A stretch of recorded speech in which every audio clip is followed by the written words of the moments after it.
စမ်းရင်မိုးရဲ့မဲအောင်ဗလာလေးကရူကနေပြီးတော့စမ်းရင်မိုးရဲ့32နှစ်မြင့်မွေးနေ့အတွက်လက်ဆောင်လေးပေးခြင်းနဲ့ဆိုပြီးတော့ပြောလာလို့ကျွန်မဒီနေ့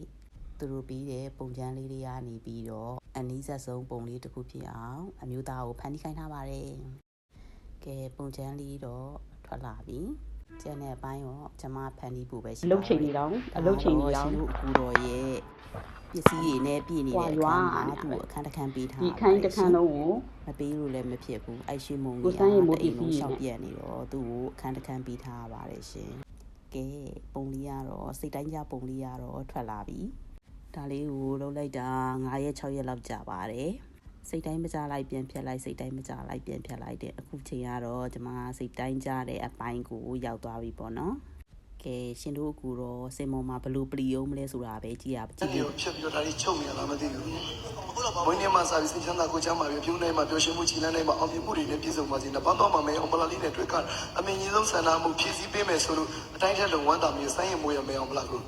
ဆိုင်းရင်မိုးမအောင်မလားနဲ့တွေ့ကစီချင်တာ